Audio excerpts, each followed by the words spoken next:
Hello बच्चों, कैसे हैं आप लोग सभी। उम्मीद करता हूँ आप सब ठीक ही होंगे। बच्चों, आज हम पढ़ने वाले हैं प्रकाश का अपवर्तन, जिनमें से हम निम्नलिखित टॉपिक हम आज कवर करने वाले हैं।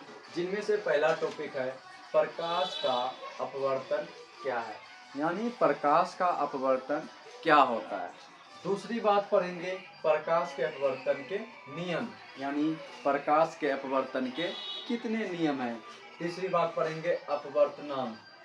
अपवर्तनांक में पढ़ने वाले हैं, इसमें क्या होता है, अपवर्तनांक क्या है, तो उसके बारे में हम पूरा पढ़ने वाले हैं। उसके बाद पढ़ेंगे बच्चों गोलीय लेंस। गोलीय लेंस और गोलीय लेंस कितने प्रकार के होते हैं, दो तरह के, तो एक अवतल लेंस, दूसरा उत्तल लेंस।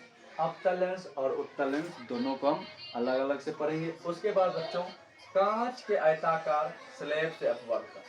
तो बच्चों यहाँ ये वाला जो टॉपिक ले, ये पहले यहाँ पढ़ लेंगे 3 नंबर, यानी प्रकाश के वर्तन के नियम के बाद कांच के आयताकार स्लैब से अपवर्तन पढ़ने वाले हैं।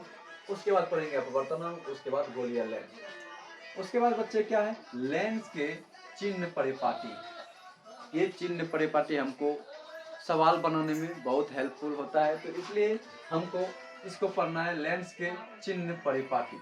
उसके बाद पढ़ेंगे बच्चों लेंस सूत्र, यानी लेंस सूत्र क्या होता है, 1/v - 1/u बराबर 1/f। उसके बाद पढ़ेंगे बच्चों आवर्धन, यानी आवर्धन क्या होता है, आवर्धन m बराबर h' और v बटे u।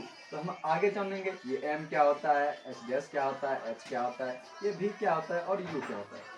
उसके बाद बच्चों लास्ट में पढ़ेंगे लेंस की क्षमता, यानी P बराबर बच्चों 1/f। इसके बारे में हम सीखेंगे, यहाँ पे P क्या है और F क्या है, और ये बहुत बहुत इंपॉर्टेंट है। लेंस की क्षमता, बस यही 8 टॉपिक आज के इस वीडियो में कवर करने वाले हैं। तो चलिए बच्चों एक एक करके शुरू से समझने का कोशिश करते हैं। प्रकाश के अपवर्तन क्या होता है बच्चों, सिंपल सी परिभाषा हम समझो। मान लो कि तुम्हारे पास आईना कभी देखा होगा, आईना है, तो जब तुम कभी मित्रों को जब चमकाते होगे तो उससे क्या होता है, प्रकाश जब आईना पे पड़ता है और उधर ही लौट जाता है, तो और तुम्हारे दोस्त के ऊपर पड़ जाता है, तो बोलता है क्यों चमका रहा है, तो गुस्सा भी हो जाता है ना। तो उसको क्या बोलते हैं, यानी प्रकाश आया, उस आईना टकराया और उसी माध्यम में लौट गया, तो इसको क्या बोलते हैं बच्चों, प्रकाश का परावर्तन। लेकिन अपवर्तन में क्या होता है बच्चे, प्रकाश एक माध्यम से दूसरे माध्यम में चला जाता है।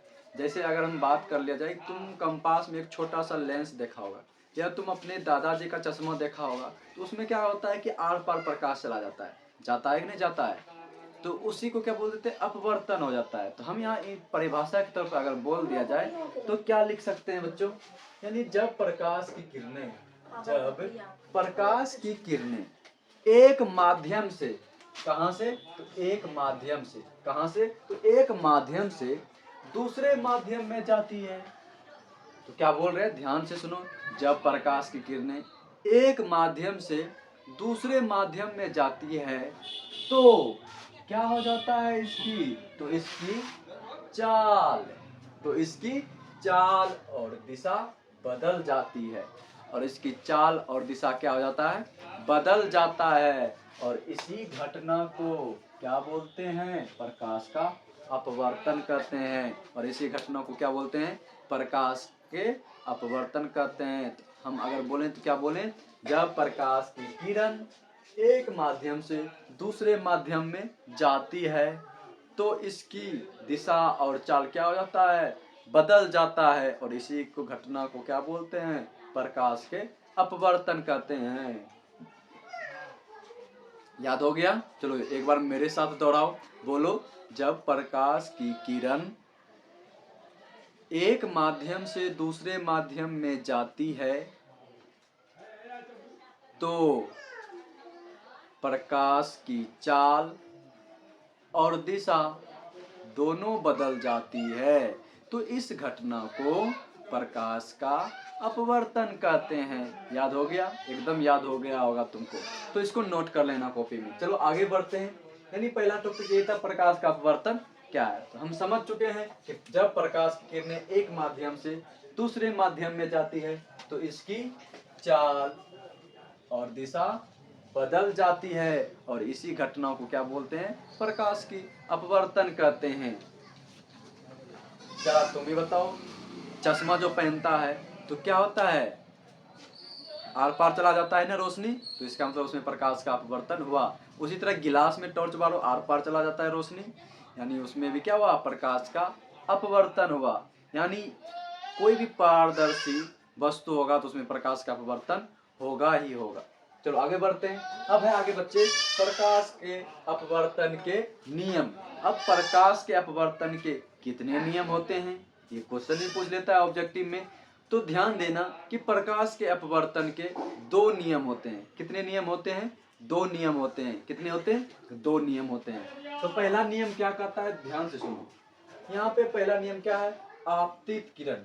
क्या है, आपतित किरण। अब आपतित किरण क्या होता है सर, तो आपतित किरण समझो क्या होता है। आपतित किरण हम उसे कहते हैं आने वाली किरण, यानी आने वाली किरण। मान लो कि कोई ये पारदर्शी सतह है, यहाँ पे कहीं से किरण आ रहा है, तो इसको हम क्या बोलते हैं बच्चों, तो आपतित किरण बोलते हैं। यानी आने वाली किरणों को क्या बोलते हैं, आपतित किरण बोलते हैं।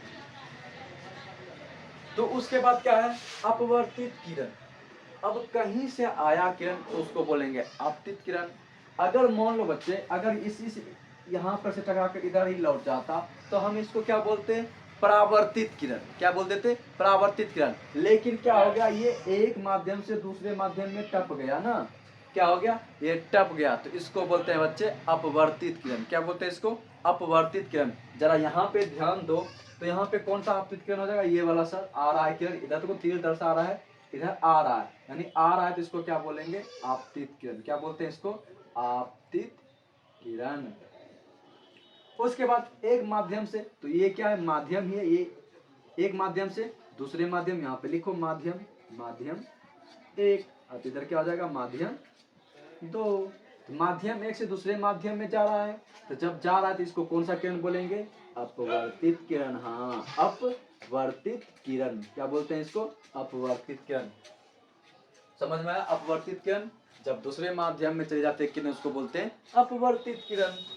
तथा दोनों माध्यम को अलग करने वाले पृष्ठ, यानी इन माध्यम और एक माध्यम और इन माध्यम एक और माध्यम दो को अलग करने वाला जो ये जो पृष्ठ है, इसको ही बोलते हैं पृष्ठ। अलग करने वाले पृष्ठ पर के आपतन बिंदु, आपतन बिंदु, ये इसको बोलते हैं आपतन बिंदु, और इसको ओ से डिनोट करते हैं। अभी आपतन बिंदु क्या है सर, आपतन। तो सुनो, जिस बिंदु पर आ करके क्या आपतित किरण मिलती है उसी को बोलते हैं आपतन बिंदु। क्या बोलेंगे उसको, आपतन बिंदु। आपतन बिंदु किसे बोलेंगे, जिस बिंदु पर आपतित किरण आकर के मिलती है उसी को बोलते हैं आपतन बिंदु। चलो आगे बढ़ते हैं। आपतन बिंदु पर अभिलंब यानी डाला गया, ये क्या है, अभिलंब है। तो तीनों ही क्या होता है, एक ही तल में होते हैं। क्या होते हैं, तीनों ही एक ही तल में होते हैं। क्या समझ में आया, एक बार फिर से मेरे साथ बोलो।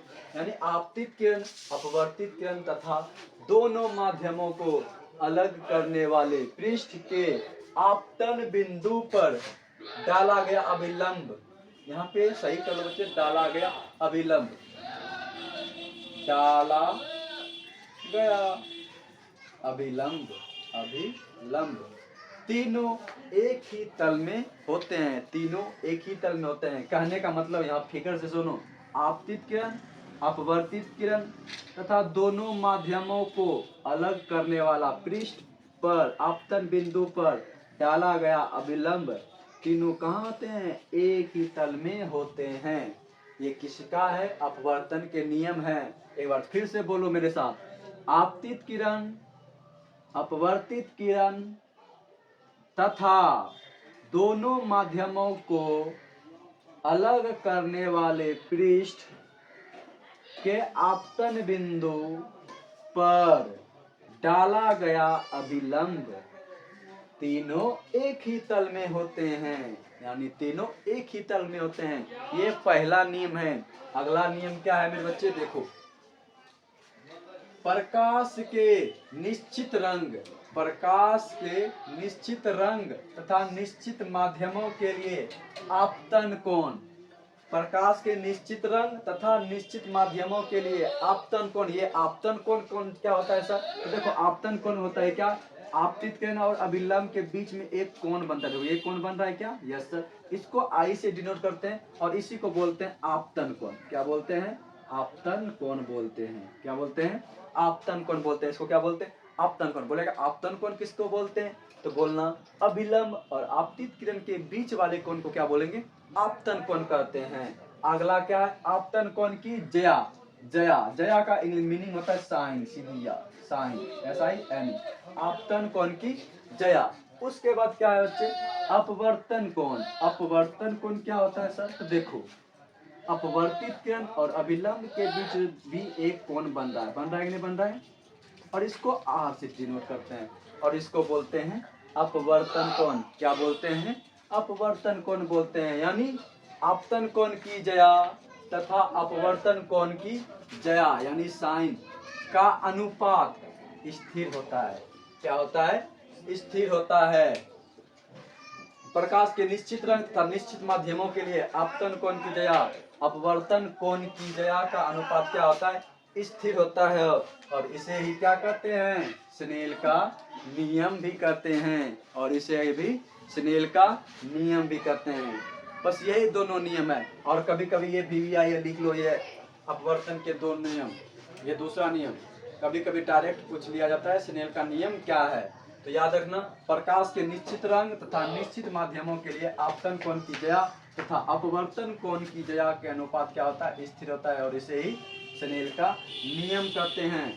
यदि मान लो यदि आपतन कोण I दिया हो तथा अपवर्तन कोण R हो तो क्या होता है? साइन I बटा साइन R बराबर स्थिरांक। साइन I बटा साइन R बराबर क्या होगा? स्थिरांक। अब देखो स्थिरांक बराबर स्थिरांक को हम एक सिंबल देते हैं जिसको इसको पढ़ते हैं म्यू। इसको क्या पढ़ते हैं? म्यू बोलते हैं। इसको क्या बोलते हैं? म्यू बोलते हैं। इसको क्या बोलते हैं? म्यू बोलते हैं। आगे समझ में आया? अब देखो यहाँ साइन I बटा साइन R बराबर क्या हो जाएगा? म्यू। साइन I बटा साइन R बराबर क्या हो जाएगा?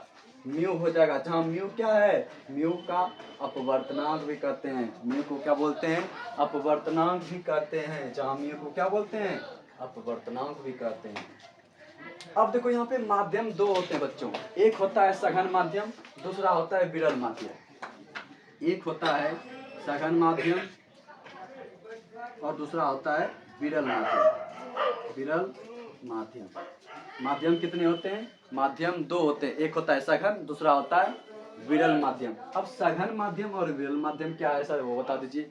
तो ये ध्यान देना, जिस माध्यम में प्रकाश की चाल कम हो तो उसको बोलेंगे सघन माध्यम, और जिस माध्यम में प्रकाश की चाल अधिक होगा तो उसको बोलेंगे क्या बोलेंगे? सघन माध्यम। क्या बोलेंगे? सघन माध्यम बोलेंगे। यानी जिस माध्यम में प्रकाश की चाल कम होगा तो उसको बोलेंगे सघन माध्यम, और जिस माध्यम में प्रकाश की चाल अधिक होगा तो हम उसको बोलेंगे विरल माध्यम। क्या यहाँ तक तुमको समझ में आया? ये दो टॉपिक हम पढ़े, प्रकाश के अपवर्तन क्या होते हैं और प्रकाश के अपवर्तन के कितने नियम होते हैं। तो प्रकाश के अपवर्तन, जब प्रकाश किरणें एक माध्यम से दूसरे माध्यम में जाती है तो वो क्या अपनी दिशा और चाल बदल लेता है। और दूसरा क्या है? प्रकाश के अपवर्तन के नियम। प्रकाश के अपवर्तन के दो नियम होते हैं। पहला क्या है? आपतित किरण, अपवर्तित किरण तथा दोनों माध्यम को अलग करने वाले पृष्ठ के आपतन बिंदु पर डाला गया अभिलंब, तीनों एक ही तल में होते हैं। दूसरा प्रकाश के निश्चित रंग तथा निश्चित माध्यमों के लिए आपतन कोण की जया तथा अपवर्तन कोण की जया के अनुपात क्या होता है? स्थिर होता है। और इसे ही स्नेल का नियम भी कहते हैं। मान लो यदि आपतन कोण I हो तथा अपवर्तन कोण क्या हो? R हो तो साइन I बटा साइन R बराबर क्या हो जाएगा? स्थिरांक। अब साइन I बटा साइन R तो इस स्थिरांक को हम एक डिनोट करते हैं म्यू से। और म्यू क्या होता है? जहाँ म्यू को क्या बोलते हैं? अपवर्तनांक बोलते हैं। जहाँ म्यू को क्या बोलते हैं? अपवर्तनांक कहते हैं। सर ये अपवर्तनांक समझ में नहीं आया, क्या है अपवर्तनांक? तो हम इसको आगे डिनोट करते डिफाइन करेंगे ये अपवर्तनांक क्या है। तो देखो अब अपवर्तनांक हम आगे डिफाइन करेंगे। पहला अब देखो माध्यम 1 माध्यम 2। तो माध्यम दो तरह के होते हैं, एक सघन और एक विरल। जिस माध्यम में प्रकाश की चाल अधिक होगा तो उसको बोलेंगे विरल माध्यम, और जिस माध्यम में प्रकाश की चाल कम होगा उसको क्या बोलेंगे? सघन माध्यम। यहाँ तक समझ में आया? तो चलो आगे हम बढ़ते हैं। अब आगे पढ़ने वाले हैं दैनिक जीवन में प्रकाश के अपवर्तन का क्या उपयोग होता है। तो जिसमें से हमको कुछ 5 पॉइंट निम्नलिखित में से याद करना होगा। नहीं, कभी कभी डायरेक्ट पूछ लिया जाता है ऑब्जेक्टिव में। तो देखो पहला क्या है? मछली पानी के अंदर वास्तविक आकार से क्या होता है, थोड़ी बड़ी नजर आती है। ये किसकी उदाहरण है, तो प्रकाश का अपवर्तन का उदाहरण है। अगला क्या है, पानी में पेंसिल डालने पर मुड़ी हुई दिखाई देता है। ये किसका उदाहरण है, प्रकाश के अपवर्तन का उदाहरण है। अगला क्या है, इंद्रधनुष का बनना। इंद्रधनुष का बनना क्या है, प्रकाश के अपवर्तन का उदाहरण है। अगला क्या है, पानी में डूबा सिक्का ऊपर उठा दिखाई देता है। ये किसका उदाहरण है, तो प्रकाश के अपवर्तन का उदाहरण है। अगला क्या है, पानी में नींबू बड़ा दिखाई देता है। तो बच्चों कम से कम पहला और ये तीनों कम से कम जरूर ध्यान में रखना। ये एनसीईआरटी के बुक में दिया हुआ है, तो इसको जरूर याद रखना। ये पानी में डूबा सिक्का ऊपर दिखाई देता है, किसके कारण से, तो प्रकाश के परावर्तन, प्रकाश के अपवर्तन। तो किसके कारण से, तो प्रकाश के अपवर्तन के कारण से। अब आगे आओ, क्या है, नोट में देखो यहाँ पे लिखे नोट एकदम वीवीआई है, इसको ध्यान में रखो। वीवीआई क्या है कि समझना है, और ये ऑब्जेक्टिव में डायरेक्ट क्वेश्चन यहाँ से पूछ लिया जाता है। इसमें देखो, यदि प्रकाश विरल माध्यम से सघन माध्यम में जाती है तो वो अभिलंब की ओर मुड़ जाती है। क्या बोल रहा है, यदि प्रकाश किरण विरल माध्यम से, तो विरल माध्यम, यहाँ विरल माध्यम क्या होता है बच्चे, तो विरल माध्यम क्या होता है, जिस माध्यम में प्रकाश की चाल अधिक होगा तो उसको बोलेंगे विरल माध्यम। अगर यहाँ पे समझाने का अगर बात किया जाए तो देखो ध्यान से, तो क्या बोलते थे, अगर विरल माध्यम, देखो यहाँ क्या है, विरल माध्यम से सघन माध्यम में जा रहा है, यानी ऊपर रहेगा विरल माध्यम और नीचे रहेगा सघन माध्यम। क्या बोल रहा है, जब प्रकाश की किरण विरल माध्यम से सघन माध्यम में जाएगा। अब तुम ही बताओ,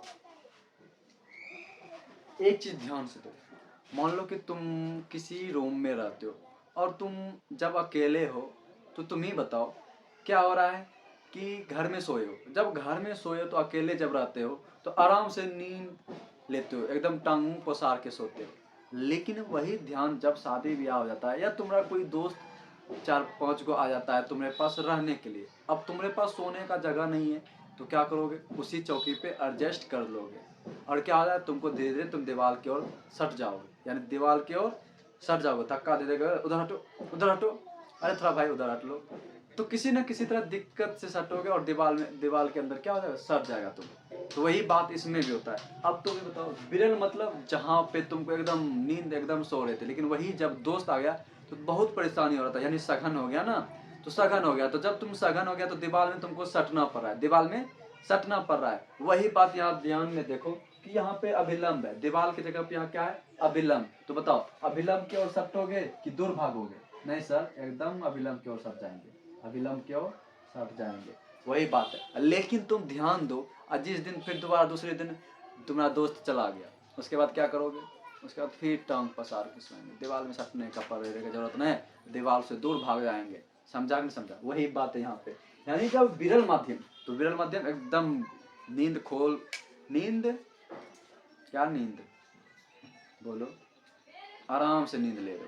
अगला क्या है, जब विरल माध्यम से सघन माध्यम, जब सघन माध्यम यानी तुम्हारे दोस्त आ गया तो तुम दीवार की तरफ सोएगा कि नहीं सोएगा, एकदम सटना पड़ जाएगा तुमको, यानी अभिलंब की ओर मुड़ जाएगा प्रकाश की। उसी तरह जब प्रकाश विरल माध्यम से सघन माध्यम में जाओगे तो क्या होगा, अभिलंब की ओर क्या हो जाएगा, मुड़ जाएगा। लेकिन वही ठीक उल्टा क्या सर, उल्टा वही, अगर मान लो ऊपर सघन माध्यम है, उसके बाद विरल माध्यम,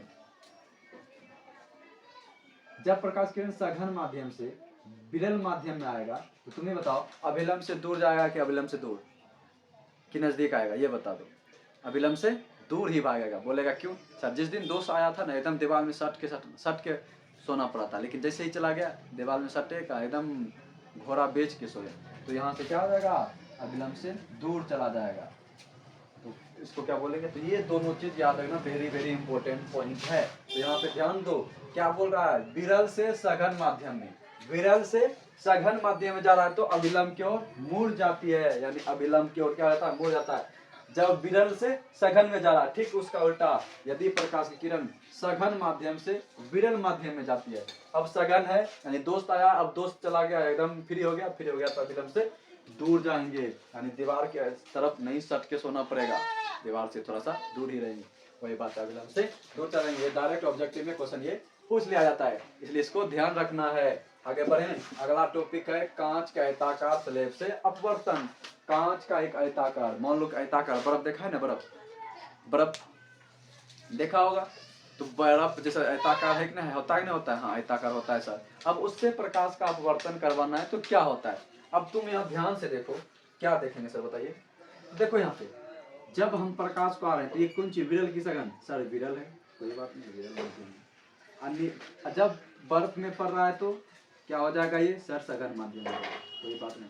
अब तुम बताओ विरल माध्यम से सघन माध्यम में जाएगा तो क्या हो जाएगा सर, अविलंब की ओर मुड़ जाएगा। यानी ये इसको जाना चाहिए था इस तरफ सीधे, लेकिन वो जा रहा है क्या, इस अविलंब की ओर थोड़ा सा मुड़ गया, इसी को क्या बोलते हैं, अविलंब की ओर मुड़ गया। अब फिर यहाँ से आएगा यहाँ टकरा है इस कोर पे। अब तुम बताओ ये तो सघन माध्यम हो गया, अब इधर नीचे वाला क्या हो गया, विरल माध्यम। सघन माध्यम से अब क्या होगा, सघन माध्यम से विरल माध्यम में, इसको जाना चाहिए था ऐसे, लेकिन चला गया इससे दूर। क्यों, क्योंकि ये सघन माध्यम से विरल माध्यम चला गया तो ये क्या हो रहा है, अविलंब से दूर चला जाएगा। यही और यही इसका कॉन्सेप्ट है। और इसको बारे में 3 पॉइंट लिख देना है। क्या, तो देखो आपतित किरण, आपतित किरण कौन सर, ये होगा आपतित किरण, नहीं आपतित किरण, आपतित किरण। दूसरी बात निर्गत किरण, अच्छा निर्गत किरण कौन होगा, जो निकल गया किरण, तो इसको बोलते हैं निर्गत किरण, निर्गत किरण। आपतित किरण और निर्गत किरण एक दूसरे के समांतर होते हैं। देखो ये इसको जाना चाहिए था सीधे, लेकिन चला गया इस तरफ आ गया, और ये दोनों हमेशा क्या होता है, समांतर होते हैं, एक दूसरे के हमेशा क्या होते हैं, समांतर होते हैं। दूसरा बात क्या है, आपतन कोण और निर्गत कोण। अब देखो जो किरण, अब अविलंब और आपतित किरण के बीच में जो कोण बनता है इसको क्या बोलते हैं, आपतन कोण बोलते हैं, बोलो आपतन कोण। दूसरा क्या है, निर्गत कोण। तो ये अविलंब और ये जो किरण है, निर्गत किरण के बीच में जो कोण बनेगा इसी को क्या बोलते हैं, निर्गत कोण। आपतन कोण और निर्गत कोण के हमेशा बराबर होते हैं, जितना डिग्री का ये कोण बनेगा उतना डिग्री का भी यहाँ पे कोण बनेगा। मान लो यहाँ पे 30 डिग्री का कोण बनेगा तो निर्गत कोण भी क्या हो जाएगा, 30 डिग्री। अगर ये 45 डिग्री का होगा तो ये भी क्या हो जाएगा, 45 डिग्री का कोण बनेगा। आगे क्या है, आपतित किरण तथा निर्गत किरण के बीच लंबवत दूरी। देखो यहाँ पे आपतित किरण यही है ना, आपतित किरण जाना चाहिए इधर, और निर्गत किरण के बीच की दूरी को हम क्या बोलते हैं, पार्श्व विस्थापन बोलते हैं, पार्श्व विस्थापन कहते हैं। क्या बोलते हैं बच्चे, पार्श्व विस्थापन कहते हैं। यानी आपतित किरण तथा निर्गत किरण के बीच लंबवत पार्श्व विस्थापन कहलाता है। तो मानिए हम यही 3 चीज हमको लिख देना है, जब भी आएगा ऐसा क्वेश्चन 2 नंबर में ही पूछा जाएगा तो क्या लिखेंगे, आपतित किरण और क्या है, निर्गत किरण एक दूसरे के समांतर होते हैं। उसके बाद आपतन कोण और निर्गत कोण एक दूसरे के बराबर होते हैं, और आपतित किरण और निर्गत किरण एक दूसरे क्या होते हैं, समांतर होते हैं। आपतित किरण निर्गत किरण एक दूसरे के क्या होते हैं, बराबर होते, समांतर होते हैं। आपतन कोण और निर्गत कोण एक दूसरे के बराबर होते हैं, और आपतित किरण और निर्गत किरण एक दूसरे के समांतर होते हैं, और इन दोनों के बीच की दूरी को क्या बोलते हैं, पार्श्व विस्थापन कहलाते हैं। बस इसी में कांच का आयताकार स्लैब से अपवर्तन, बस इतना ही तुमको लिख देना है, और 2 नंबर यहाँ से तुमको मिल जाएगा बहुत आसानी से। और इसका फिगर अगर नहीं तुमको दिखाई पड़ रहा है तो तुमको एक फोटो अभी जस्ट दिखाई पड़ रहा होगा मोबाइल में, इसको स्क्रीनशॉट ले लो और इसको ये बना लेना है, ठीक है, कोई बात नहीं। अब आगे आते हैं अपवर्तनांक, यानी अपवर्तनांक क्या होता है।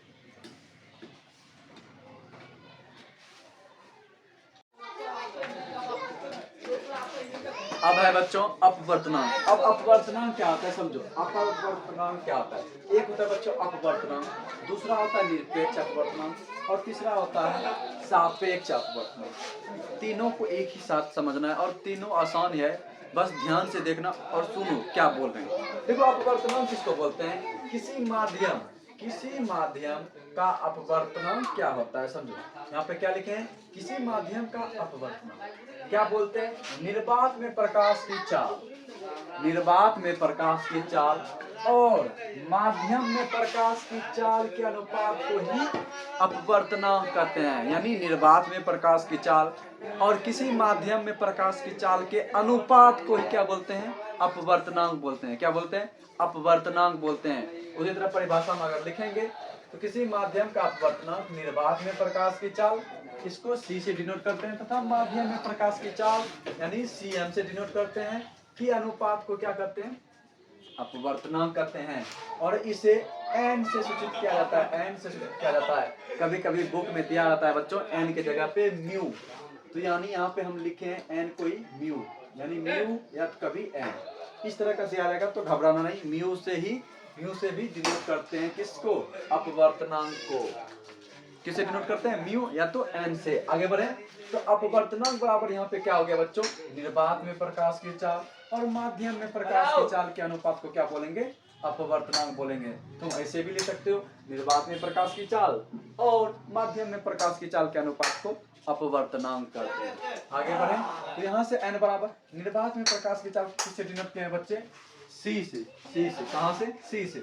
उसके बाद माध्यम में प्रकाश की चाल यानी cm, यहाँ पे m पर क्या होता है बच्चों, मीडियम होता है। क्या होता है, मीडियम, और मीडियम माध्यम हो सकता है।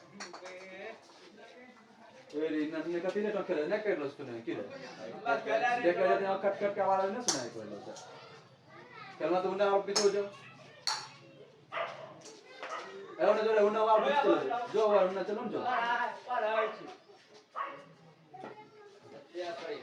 करता पड़े हम की हमरा कम में बात तो की करिए, तो आप लेबर करे दिन भर नहीं कम करे। हां 8 घंटा, हां पहला तो बारू जे में कम आ टाइम मतलब कम करे निकल, हम लोग टाइम होता तुम्हारा कम होते और से यही ना जोन वहां खेल ले, वहां उन्हें तक खेल ले, तो इसको बोलेंगे सीएम।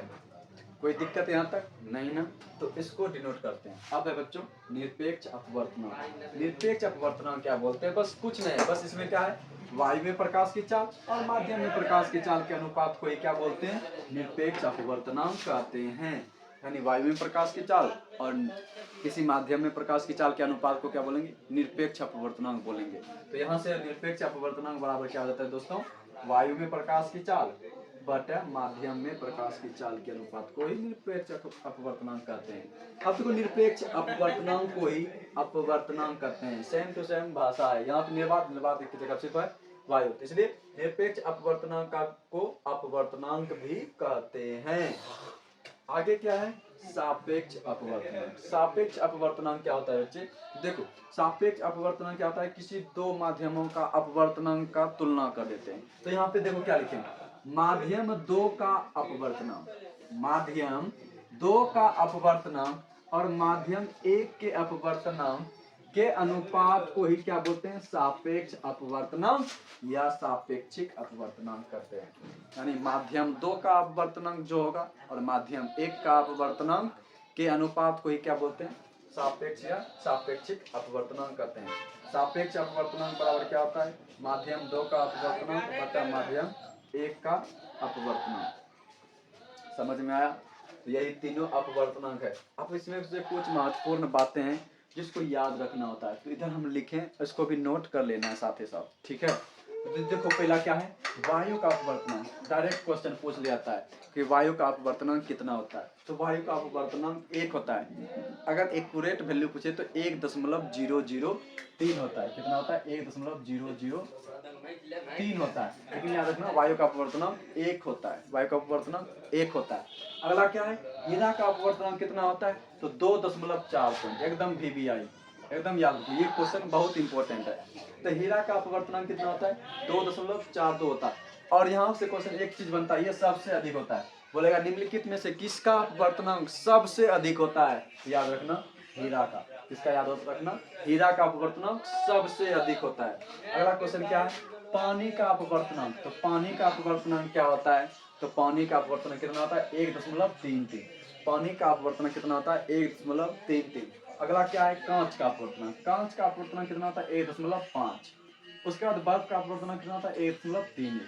उसी तरह मिट्टी के तेल का अपवर्तनांक 1.41 और तारपीन तेल का अपवर्तनांक 1.45। मैक्सिमम यही 4 पॉइंट याद रखना। वायु का अपवर्तनांक कितना होता है, 1, हीरा का अपवर्तनांक 2.4 और पानी का अपवर्तनांक कितना होता है, 1.33 और कांच का अपवर्तनांक 1.5। अगर रंग का बात किया जाए तो बोलेगा रंग में, तो याद रखना लाल रंग का अपवर्तनांक सबसे कम होता है। लाल रंग का अपवर्तनांक सबसे कम होता है और बैगनी रंग का अपवर्तनांक सबसे अधिक होता है। इतना बात समझ में आया, एक बार फिर से रिवीजन करते हैं बच्चों। अपवर्तनांक किसको बोलते हैं, किसी माध्यम का अपवर्तनांक, निर्वात में प्रकाश की चाल और माध्यम में प्रकाश की चाल के अनुपात को क्या बोलते हैं? अपवर्तनांक कहते हैं। इसे n से सूचित किया जाता है और अपवर्तनांक बराबर निर्वात में प्रकाश की चाल बटा माध्यम में प्रकाश की चाल। n बराबर क्या होता है? c बटा cm। अगला क्या है? निरपेक्ष अपवर्तनांक, यानी वायु में प्रकाश की चाल और माध्यम में प्रकाश की चाल के अनुपात को क्या बोलेंगे? निरपेक्ष अपवर्तनांक बोलेंगे। यहाँ से निरपेक्ष अपवर्तनांक बराबर सूत्र क्या होता है? वायु में प्रकाश की चाल बटा माध्यम में प्रकाश की चाल। और निरपेक्ष अपवर्तनांक को क्या बोलते हैं? अपवर्तनांक भी कहते हैं। अगला क्या है? सापेक्ष अपवर्तनांक। कभी कभी सापेक्षिक अपवर्तनांक भी लिख दिया जाता है, तो घबराना नहीं। माध्यम 2 का अपवर्तनांक तथा माध्यम 1 का अपवर्तनांक के अनुपात को सापेक्ष अपवर्तनांक कहते हैं। चलिए माध्यम क्या होता है? देखो ध्यान से, ये क्या हो गया? माध्यम 1, यहाँ से आया माध्यम 1 और ये हो गया माध्यम 2, यानी माध्यम 1 और माध्यम 2। तो हम उल्टा करके माध्यम 2 का अपवर्तनांक और माध्यम 1 के अपवर्तनांक के अनुपात को क्या बोलेंगे? सापेक्ष अपवर्तनांक या सापेक्षिक अपवर्तनांक कहते हैं। यहाँ से सापेक्ष अपवर्तनांक बराबर क्या होता है? माध्यम 2 का अपवर्तनांक और माध्यम 1 के अपवर्तनांक। यहाँ तक समझ में आया? तो चलो इस पे अब कुछ सवाल करते हैं। एनसीईआरटी जितना क्वेश्चन दिया है इस पे आधारित प्रश्न वो करेंगे। चलो आगे। अपवर्तनांक के ऊपर कुछ क्वेश्चन करने वाले हैं जो बहुत इंपॉर्टेंट है। ये 3 क्वेश्चन लिए हैं अपवर्तनांक और तीनों क्वेश्चन के माध्यम से समझने का कोशिश करते हैं कि अपवर्तनांक पर आधारित प्रश्न अगर न्यूमेरिकल में आएगा तो कैसे बनाएंगे। इसमें से पहला क्वेश्चन लिए हैं, देखो ध्यान से देखो। क्वेश्चन नंबर 1, क्वेश्चन नंबर 2 और क्वेश्चन नंबर 3। क्वेश्चन नंबर 1 में क्या बोल रहा है? यदि कांच में क्या बोल रहा है? कांच में प्रकाश की चाल 2 × 10⁸ मीटर प्रति सेकंड है तथा निर्वात में प्रकाश की चाल 3 × 10⁸ मीटर प्रति सेकंड है, तो अपवर्तनांक बोला है। कांच का अपवर्तनांक निकालने के लिए बोला है। किसका? कांच का। तो जो जो दिया पहले लिखो, पहले लिखो दिया क्या है? दिया है निर्वात में प्रकाश की चाल को किससे डिनोट करते हैं? c से। तो c बराबर कितना है? 3 × 10⁸ मीटर प्रति सेकंड। उसके बाद माध्यम किसमें जा रहा है? कांच में प्रकाश की चाल जा रहा है, तो c g फॉर गिलास। गिलास में कितना प्रकाश चाल है? 2 × 10⁸ मीटर प्रति सेकंड। तो अपवर्तनांक बराबर बताओ सूत्र क्या होता है? c बटा cg। cm होता तो मीडियम क्या है? गिलास। तो यहाँ पे c कितना है मेरा? 3 × 10⁸ मीटर प्रति सेकंड और 2 × 10⁸ मीटर प्रति सेकंड। निकल गया। उसके बाद मीटर सेकंड कट गया, 10⁸ कट गया। यहाँ से क्या आ जाएगा? 3/2। और जब इसको दशमलव में बदलेंगे कितना आ जाएगा? 1.5। यही मेरा क्या हो जाएगा? आंसर। एक चीज ध्यान देना बच्चों, अपवर्तनांक का ऐसा ही मात्रक नहीं होता है। बोलेगा क्यों सर? तो यहाँ से मीटर और मीटर प्रति सेकंड दोनों कट गया। जब मीटर प्रति सेकंड दोनों का कट गया तो इसका ऐसा ही मात्रक क्या होगा? कुछ नहीं होता है। तो इस यानी अपवर्तनांक का ऐसा ही मात्रक नहीं होता है। ध्यान रखना इस बात है। और एक चीज बच्चों ये याद जरूर रखना, निर्वात में प्रकाश की चाल कितना होता है? 3 × 10⁸ मीटर प्रति सेकंड। अगर यहाँ पे कुछ नोट करने का बात कर दिया जाए तो अगर तुमको नोट कर सकते हो तो यहाँ से क्या कर सकते हो? बोलेंगे निर्वात में प्रकाश की चाल कितना होता है? तो निर्वात में प्रकाश की चाल कितना होता है? तो याद रखना 3 × 10⁸ मीटर प्रति सेकंड होता है। कितना होता है? और ये सबसे अधिक होता है, सबसे अधिक। कभी कभी क्वेश्चन पूछता है सबसे अधिक प्रकाश की चाल कहाँ पे होती है? तो निर्वात में होता है। आगे बढ़ते हैं। अगला क्या है? गिलास में। हाँ, कांच में। याद रखना कांच में प्रकाश की चाल कितना होता है? तो याद रखना 2 × 10⁸ मीटर प्रति सेकंड। एक चीज याद रखना, पानी में प्रकाश की चाल कितना होता है? तो याद रखना 2,25,000 2.25 × 10⁸ मीटर प्रति सेकंड। इसको अगर बदलेंगे तो याद रखना 2,25,000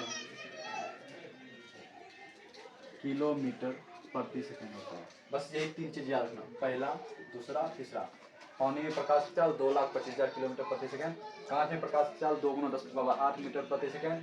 निर्वात में प्रकाश की चाल 3 × 10⁸ मीटर प्रति सेकंड होता है, या 2.25 × 10⁸ मीटर प्रति सेकंड होता है पानी में। बस ये 3 चीज जरूर याद रखना, ये डायरेक्ट क्वेश्चन पूछ लिया जाता है। और इसका ही अपवर्तनांक भी याद रखना है तुमको। चलो आगे बढ़ते हैं। अगला सवाल क्या है, यदि पानी में प्रकाश की चाल 2.25 × 10⁸ मीटर प्रति सेकंड है तो पानी का अपवर्तनांक ज्ञात करें। तो यहाँ पे तो ध्यान देने वाली बात है सर, ये निर्वात में प्रकाश की चाल दिया ही नहीं है। कैसे निकालेंगे, ये नहीं निकाल, तुमको याद रखना पड़ेगा। सी बराबर कितना होता है, 3×10⁸ मीटर प्रति सेकंड।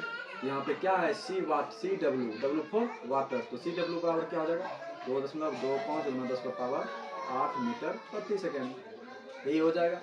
अब तुम्हें बताओ, जब तुम इसको निकालोगे तो कितना हो जाएगा, तो n बराबर क्या हो जाएगा, c बटा सी डब्ल्यू, तो 3×10⁸ मीटर प्रति सेकंड बटा 2.25 × 10⁸ मीटर प्रति सेकंड। मीटर प्रति सेकंड कट गया, 8 कट गया, तो बचा कितना, 3/2.25।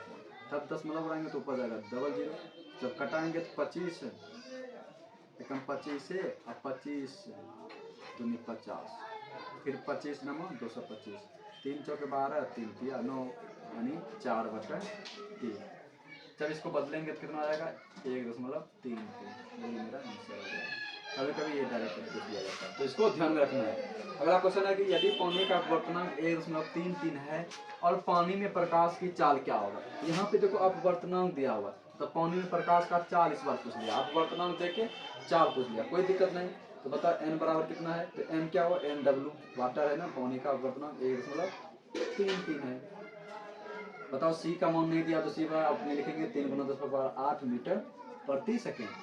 पानी में प्रकाश की चाल, इसका मतलब सी डब्ल्यू, पानी का पूछ रहे हैं ना, सी डब्ल्यू बराबर वाट।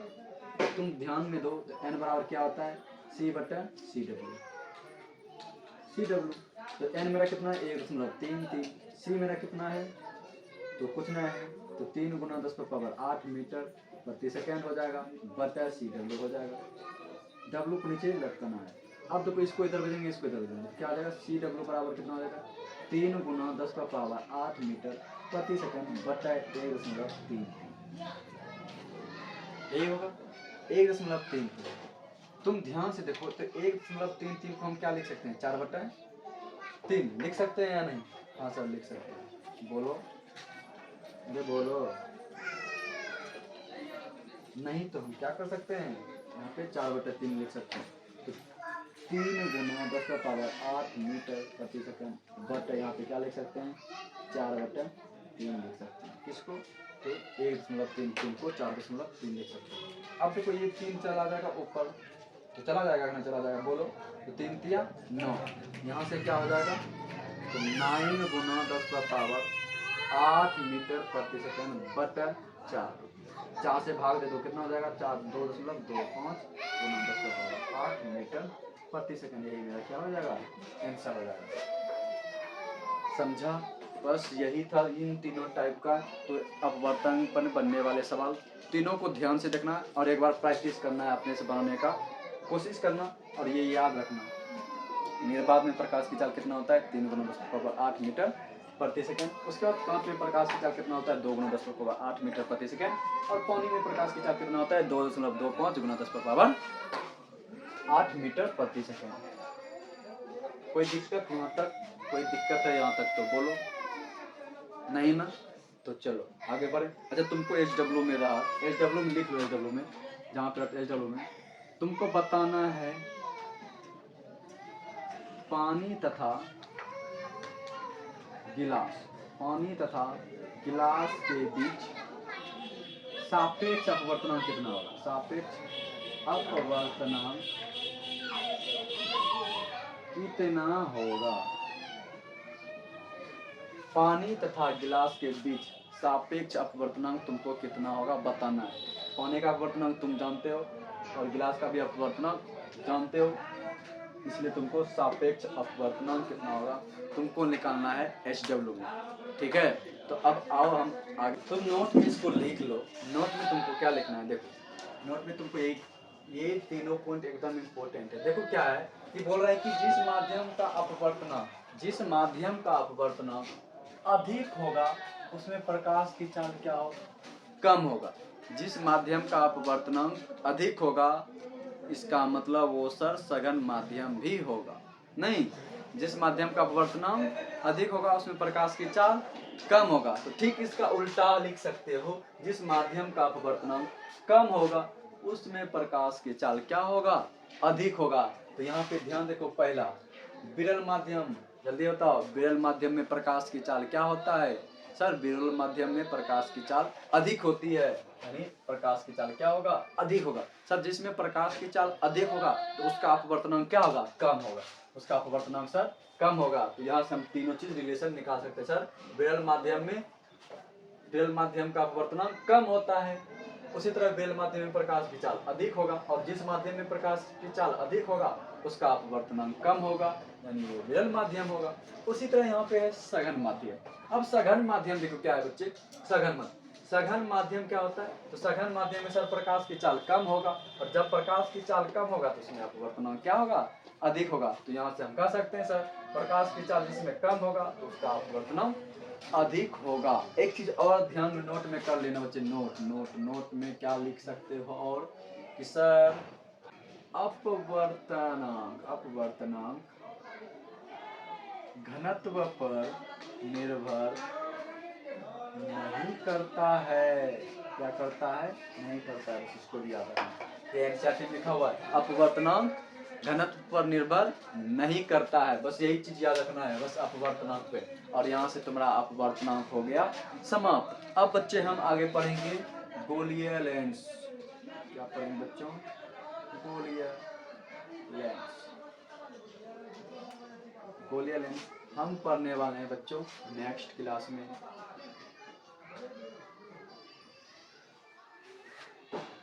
अब अगले क्लास में हम पढ़ेंगे गोलीय लेंस। तो बताओ बच्चे आज का क्लास तुम लोगों को कैसा, अच्छा लगा या खराब? अगर खराब लगा तो बच्चों कमेंट में बोलो कहाँ पे खराब लगा, और अच्छा लगा तो लाइक कर लो और सब्सक्राइब कर लो मेरे चैनल। तब तक के लिए बच्चों बाय बाय, खुश रहो।